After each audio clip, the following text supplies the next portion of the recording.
months would go by, and then the new season would begin. But with syndication, instead of 13 episodes for a TV season, you had 65 episodes, and TV seasons were longer than live action. Was longer than episodes. Well, yeah. Longer than 13 episodes. Yeah. They used to do 26. Oh, yes, so they used to do 26. In those days, yeah. That's right. In the 80s, there was a lot of. Oh, we should mention Lookie also. Where's Lookie? Yes, we do. We love Lookie. No, we does not include me.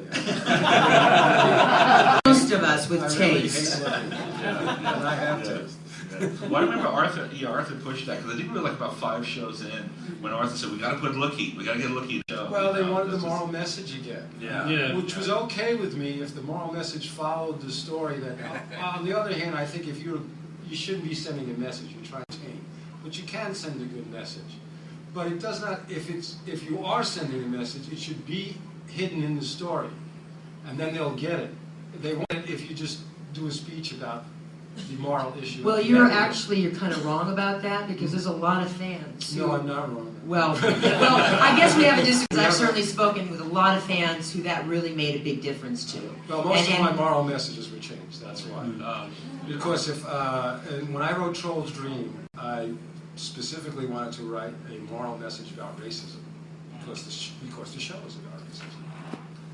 The moral message on Troll is eat your vegetables. Literally. A lot of I wanted real social activism. Now, I was just being the loose cannon that I was. No, I'm I not saying they were for wrong. social activism. I did hate Lookie with a passion. If I could cut his head off and put it on a pike. Hopefully. Here we go. Because I liked when people from He-Man did the moral messages. They were kind of nice. But this character that wasn't really part of the show, and he was also a little squeaky kitty character, and I hated those kind of characters. I really did. I wrote a lot of Orko episodes, but Orko was the kid character. Lookie, I hated even more. Lookie, we got to give him a show at one point, really to have him be in the show, so he kind of justified why is this little rat sticking around. What the hell was Lookie? What was Lookie? I never figured him out either. Was he some kind of hybrid mutant? No one knew. Well before the Ninja Turtles. Yeah, exactly. How many of you guys like Lookie? Did you guys like Lookie? There's a lot of She, Larry. That's what I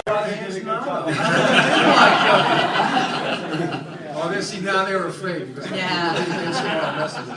No, I'm just against putting a moral message at the end when you don't need it. You should build it into the story if it works. But at least if you're doing a story with a serious message, you may want to reinforce it for a kid at the end. Absolutely. You don't want to put eat your vegetables when I'm talking about, being tolerant of people who are different from you.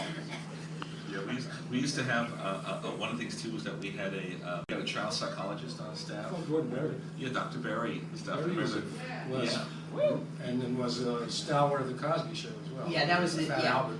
But first it was Don Roberts, because Don Roberts. Gordon Berry couldn't. He was exclusive to CBS. Oh, okay. So Don Roberts came from Stanford. Yeah, because I just remember I would do boards. Oh, right. Did Don Roberts do Shearer? Yes, he Yeah, did. that's right. Yeah. Don Roberts was pretty good, though, Yeah. as well. Yeah. Because I remember I was doing one board once where He-Man or something was being attacked by a large lump of broccoli or some creature. One of those vegetables. Yeah, one of those things, vegetables. Yeah. Attacked by broccoli. Oh, I see. Just got mixed up. So I had him pull a tree out of the ground and beat the monster with it. And then I got a note from Dr. Roberts saying, He-Man cannot kill a tree. Okay, it was on the ground, it was a log, and he's recycling.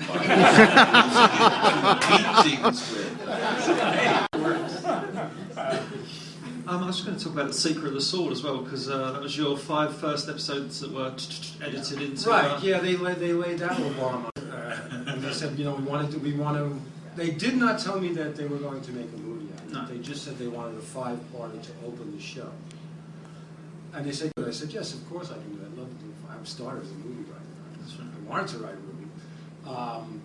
But I was writing a television show, and that's why I was a little upset when it became a movie. It was a television show with a couple of scenes out of it. If I had known it was going to be a movie, I would have been totally different. And the other thing is, right in the middle, you'll see that the story stops. And I gave Bob Forward, actress Bob Forward, That's right, yeah. They thought I just couldn't do it. I couldn't do fun. They did not know me. Didn't have faith. I would have stayed up all night and done the whole thing. I wanted to do the whole thing, but Bob got a chance at it, and Bob turned into a very good animation writer for Filmation, and later on with me on Eastwood. Very good writer, also was always very good storyboard artist, and a terrific guy that loves to blow things up. Right. Stay away from him, because he will blow the whole house. Right. Yeah. I just remember, like, Bob one time was pitching an idea that, he just wanted to do as an intellectual exercise. He says he probably want to make it into a show, but he wanted to call it "Thing Happen." And it's like Skeletor's on vacation, and like King Rando's working on the budget, for Eternia, and Man at Arms is working on the Wind Raider. Is like draining the crankcase or something. Adam's asleep under a tree, and it's just like, and a half hour goes by, and nothing happens. Little known fact is that Seinfeld made a whole series out of it. Yes. This inspired. Erica, I was going to say, do you want to talk about the Secret of the Sword theme song? Yes.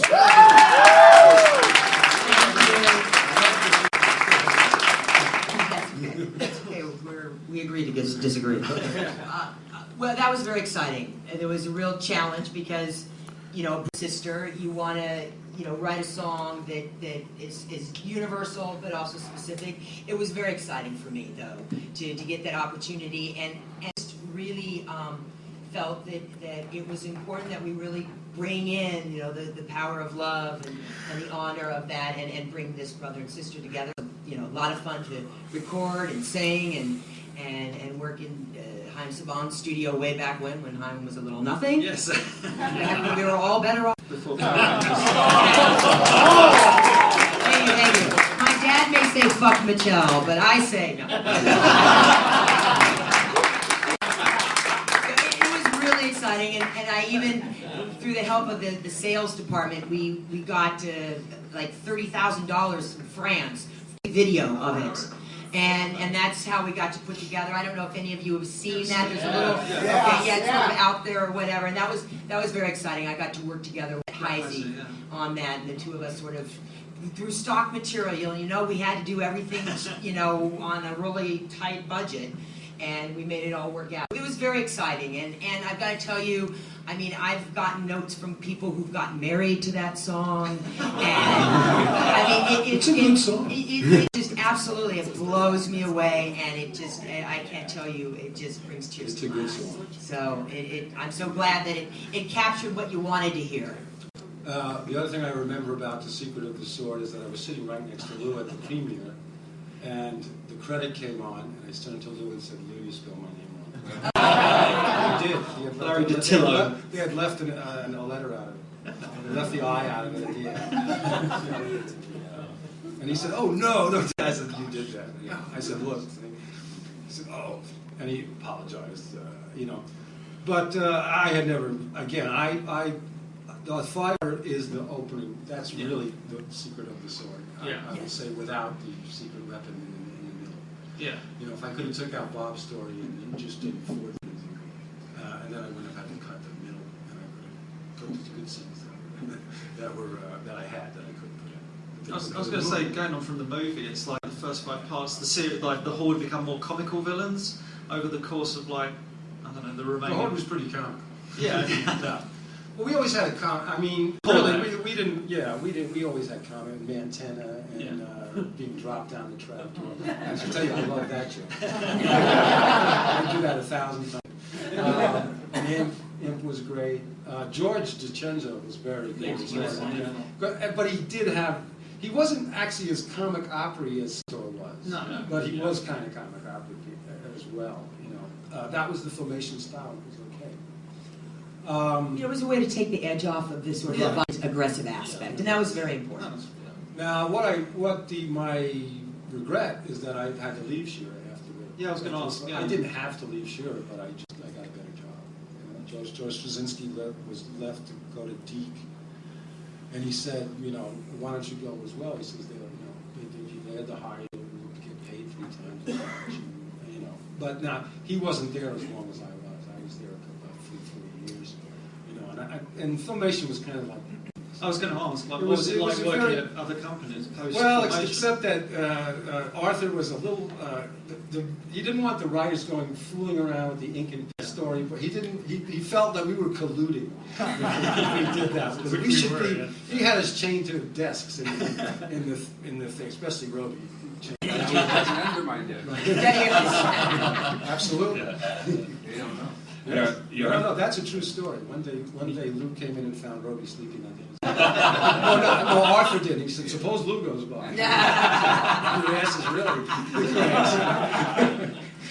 But he had finished his quota. Arthur established a quota on us during He-Man. He said, "Okay, we have to know how many pages you can write a day." So we didn't like that. So we looked at each other and I said 5. I know I could write 5. So Roby, who was the fastest typer in the world, it's like he has 4 fart, and it sounds like machine gun fire. He can finish 5 pages in something like 30 seconds.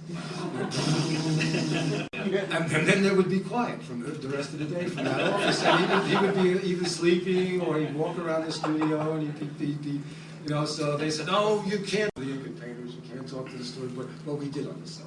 We colluded at lunchtime, we colluded all the time. We were colluding. Trying to get things Bunch of back into the colluders. story that had been taken out. Oh, yeah. Yeah, we used to do that. Yeah. Yeah. Don Manuel was a particular friend of mine with beautiful storybooks, like Yeah. comic books. Yeah, they were gorgeous. Oh, Swanigan with stick figures. There's a board artist, Lamb, Derek? Rob, Yeah. yeah. He and I actually colluded on a story. Yeah. Yeah, we met afterwards and... We were always colluding. He actually turned up writing some couple scripts, as I recall. Oh yeah, yeah. That's right. He said to say hi, by the way. He's in Kentucky right now. Oh. So LC would be here. So. Oh, Don? Yeah. Yeah. No, Rob Lamb. Oh, Rob. Oh, yeah, Rob. Yeah, Rob's Yeah. in touch with it, but I haven't seen Don in a long time. Yeah. After throwing this little. Looking for him. Yeah, after throwing this little story, and then it was because we had a big crew, we had like a large ink and paint staff because usually like on an animation crew. Traditional animation crew, about half staff is like ink and paint because it's such labor intensive to color in all the characters and all. So we had a big staff, and traditionally a lot of ink and paint were women, and everything has been gone back to the silent era. There's more mixture now and everything, but at the time it was mostly. And so there was a little like custom that used to happen in a lot of offices in that time. That when it was somebody's birthday or something, like the people would pool their money and they'd hire a stripper. Somebody would show up or something, and they'd always come in an outfit, like they would come in and dressed as an inspector or as a fireman or something like that. But ink and paint girls were always like. Getting strippers for one of them. So anyway, one guy, and I think this is still at the Lindley, at the Sherman Way building. But like one time, this guy showed up, and he kind of looked like the guy from the Brawny Towels, sort of like this buff guy in a work shirt with a belt with a lot of stuff on it and everything, a lot of tools and everything. And he's walking around the ink and paint department, and 2 or 3 of the ladies started to follow him. Said, why are you here? What are you doing? He says, "I'm here to inspect the fire extinguishers." And they're like, "Come on, that's not a job. Like, why are you really here? Like, who are you here for?" "No, I'm here to inspect the fire extinguisher." He really was. He really was. And he had this, like, 8 ladies following him. "Come on, get those pants off." "That's not a job." This poor guy was, like, traumatized. I can see why. I was going to say, do you want to talk about the She-Ra anecdote, the movie? Yes, I should, Yeah. because we were short on time. Yeah. This was happened, I don't know, a couple of years ago, 2-3 years ago. Some guy called up and said, I think his name was Ed Gold, something like that. He said he wanted to do a She-Ra movie. And that he wanted Cameron Diaz to play She-Ra. Which I thought about, and I said, no, I think about that for a minute. She's kind of got the look for that. She's athletic, and she's cute, and she maybe, and also she's a little older now, and because She-Ra was a woman, she was not a teenager. She was never a princess. She was a woman. That's what I liked about her. She was a full-grown woman. She was no teenage angst. Yeah. She could do all the woman things. That's why we could do love stories. And Adora even had a boyfriend. Adora's boyfriend was the Seahawk. It was a She-Ra in the Seahawk. Yeah, Laura and somebody else. I was right the first time. They went back and Yeah. forth, thing. Anyway, that's not anything about this story. Now, here was the deal that he had. Now, first of all, I said, do you have rights to this? No, he didn't have the rights, but they would get them. They said, yes, they'd get them. If I wrote them an outline for the Shearer movie, and basically, how much are you paying for that? Well, no, we can't pay you for that. You'll write an outline for us and, tell us, like, how would you do it? I said, well, I'm not going to tell you how I would do it.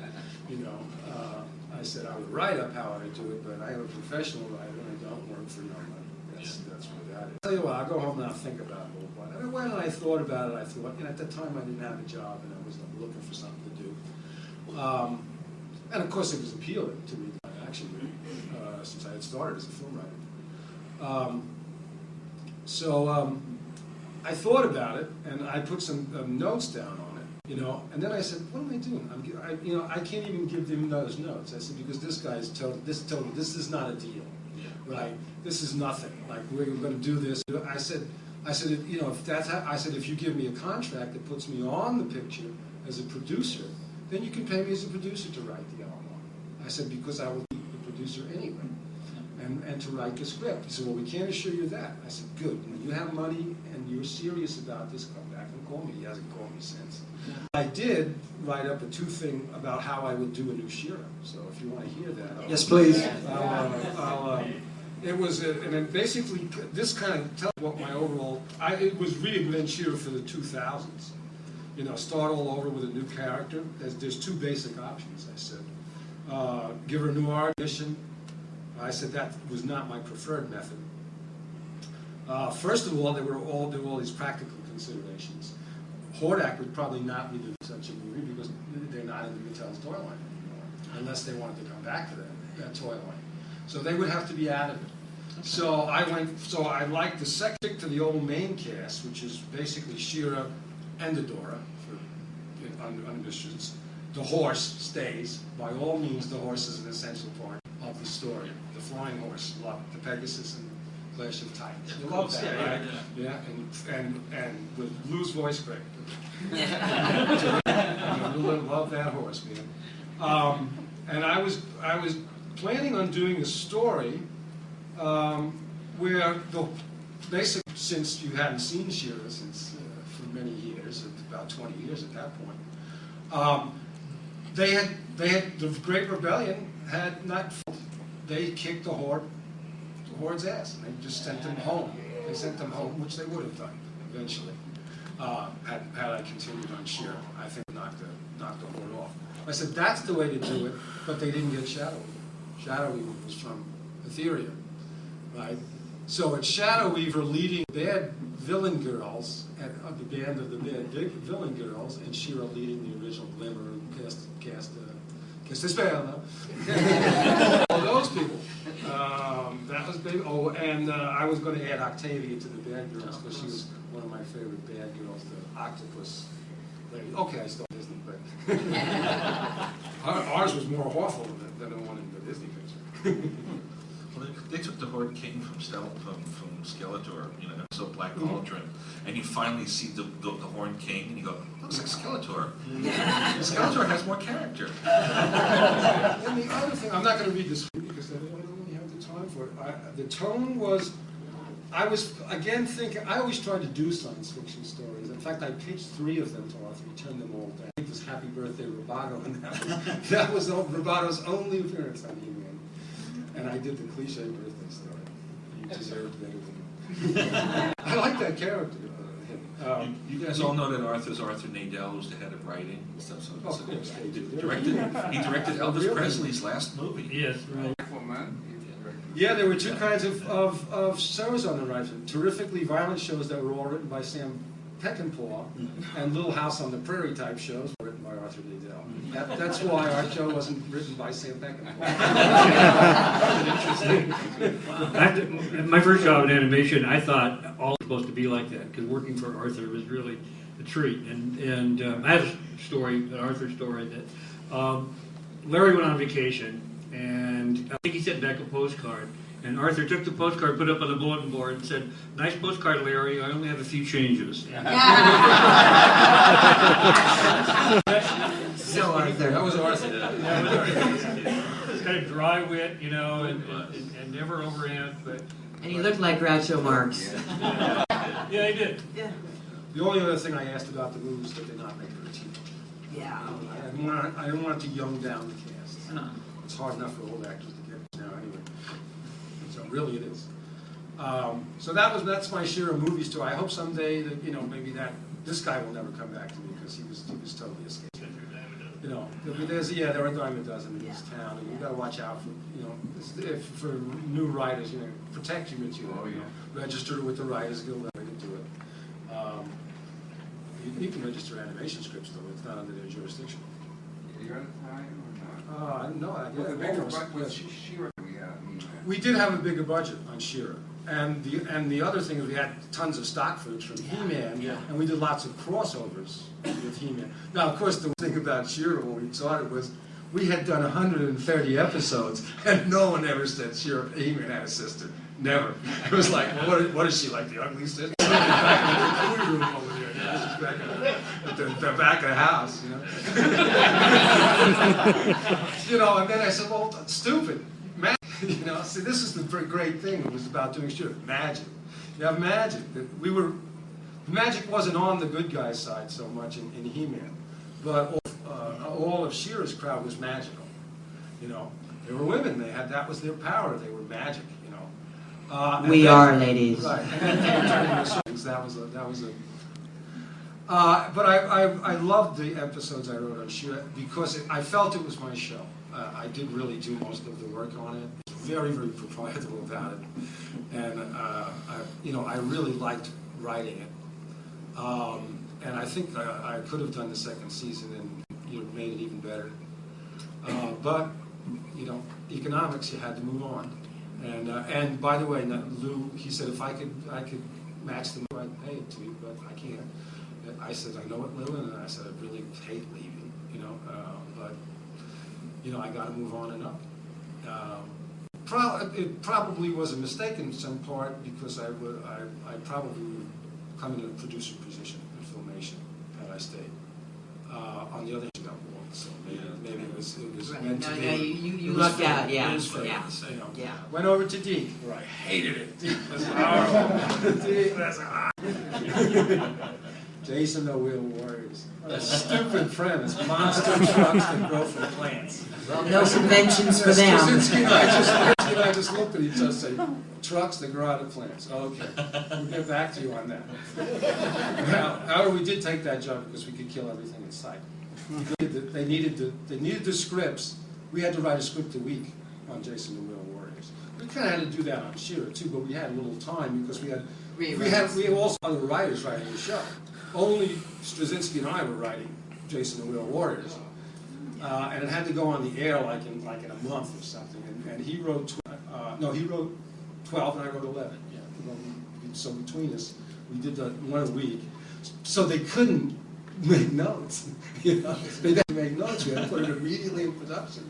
So we said, "Oh man, we're good." One time I killed every member of the cast and all the toys. World. That was it was all just a dream at the end. Joe had a character commit suicide by smashing his plane into the planet, and they anything. They came to us once and said, "You have to take the bridge off the ship when you land because the bridge comes off the ship." I said, "You don't land your ship in hostile territory. The bridge off. Suppose you have to take off again. You have to, and the thing would come down like, and then it would, scoot across the like a little truck, and then you could put it back in and go, blah, blah. I said, you'll never get on. Everybody would be dead. You're not doing it. And you could get away with it. You could yell at them and say, you want the show to go on the air? They said, well, yeah, we do. Then she'd be quiet. And it actually turned into a pretty good season. I shouldn't be posting Jason the Wheel Warriors, but it was a very good animation company from Japan. That was good, though. And they wanted to make their bones.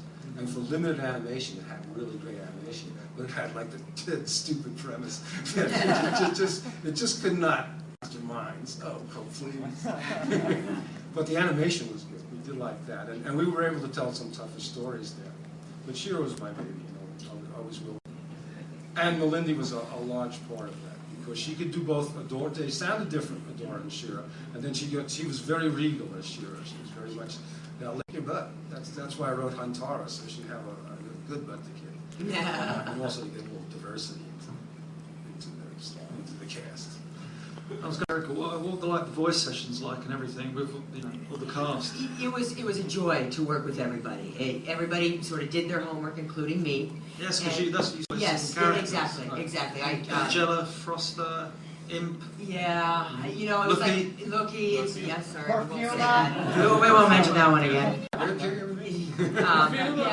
it was all the ancillary characters. Whenever there was a guest character, it's like, oh well, all the actors are done, so me and Dad, and so that's what we did. It was great working with the cast, and it was really important to let them sort of have free reign when they're really getting into things. And it was great because we were recorded as an ensemble, so you really got the sense of the whole show sort of playing out in real time. And that was a pleasure. That very much. And right at Filmation again, everything was recorded there. Yes. Yes, everything, soup to nuts. Everything was all done there. It was really an amazing place. Yeah, the thing about ensemble is that, and a lot of modern movies, they work with a lot of celebrities and all. And the problem is it's almost impossible to get celebrity schedules to all kind of click so all together. So like most animated movies, they record like one guy one month and another one another week, and then they like digitally stick it all together. But to get the chance to have an ensemble, just to have them all at the mics at the same time, and they can improv and riff off one another. That's just a joy.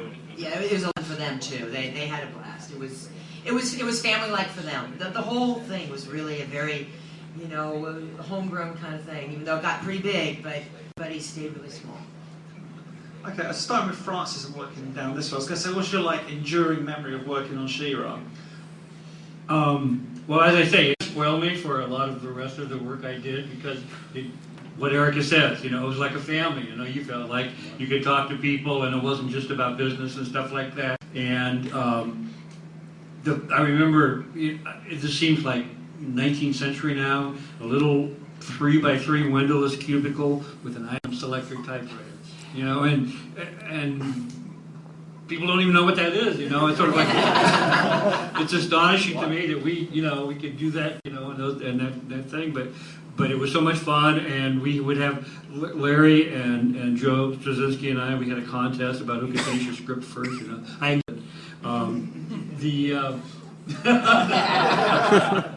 but it was, as I say, it's kind of. I wish a lot of the other work I had done came up to those standards of, feeling like a family, that you were kind of at home. That was what was great for me. And as my first job, I guess they had to kind of treat me gently because I knew that worked out too.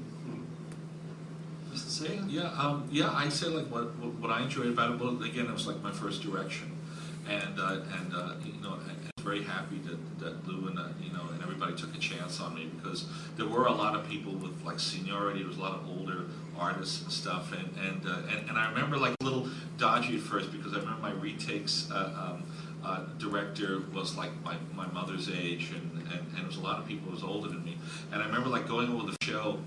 And Lou gave me a whole bunch of notes and saying, do this, fix that, fix this. And I said, okay. And then after Lou, I looked at the editor and the retake director and the other folks, and I said, okay, so this first one, what do you think we should do? And everybody did this. like you're the director, I'm not going to say a word, So it's like, okay, hold that an extra 3 feet and then cut to the shot, and then we'll do a dissolve, And it's just suddenly like, okay, start making decisions, and I learned from that, and so it was a great learning experience for me. And again, like any creative enterprise, you'll have people that are, there'll be like little jealousies or little sort of, artistic differences and stuff. The people were really nice. It's like the older directors like Gwen Wetzler and Steve Clark and Ed Friedman and Luca Chivas and stuff. We'd all share notes with one another and goof around, and it was a nice kind of like I said, like a family atmosphere. where there was a lot of it was a lot more collaboration than rivalry. Not in the writers' wing. Yeah. The writers' wing was more Roby typing like a machine gun and playing jokes on each other. He stole my platen one day. Again, nobody knows what a typewriter is anymore, so they probably don't know what a platen is. It's a little piece that it's a roller inside the typewriter. Without when you can't type. You wouldn't hit it. I come back, I type, and there's no platen, so there's no letters coming. He did his best writing.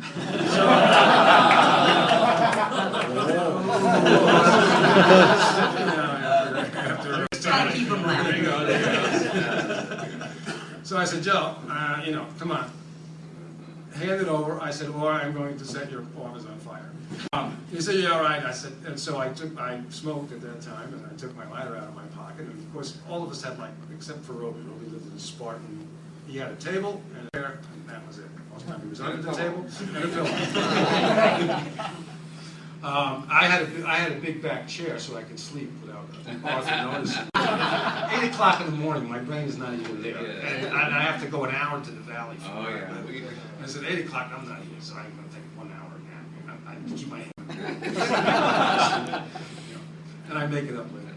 But there was nothing actually but happy Filmation memories. Right? Not one bad happened in Filmation really.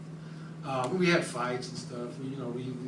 Arthur once said to me, "Larry, you're living in a dream world." I said, "Arthur, you pay me." It's a good dream. He was a good man, and we miss him. Yes. But he watched the time clock. We got to put time cards. Right. Okay. He was- We had to put time cards. Yeah. And he probably walked We were like mine the workers. street. 4:55 was heading for my car. It was 5 minutes before we were supposed to. I already got my time card and I don't think that. Really, it would be 5 minutes late, 10 minutes late, but I never got there at 8 o'clock. It's too hard for me to get there at 8 o'clock on time. I had the time of my life there. It really was one of the best job maybe ever. Because it's nice when you can feel like that. And also they put a lot of trust in me to hand machines help when you can do it. That was good. It improved my confidence and made me. I was just thinking too on the same token, but I remember as we were working on these shows, I think like the hit TV series like sitcom at the Moonlighting with with Bruce Willis and Sybil Shepherd, and I remember there was one episode where Willis is back with his college buddies, and they break into a spontaneous rendition of the theme of Top Cat. He started singing Top Cat. And I remember the next day I came in, I was talking with the other storyboard guys, and I said, we're memories for kids. I mean, kids are going to remember this stuff, and I think you guys remember this stuff. I hope you like what we did. So.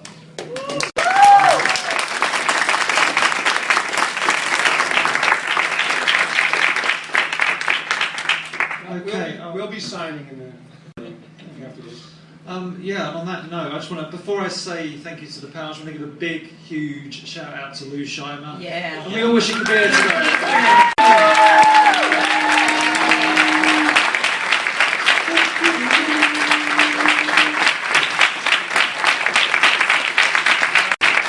Love that copy. And on that note, I'd like to thank Erica Scheimer. Thank you.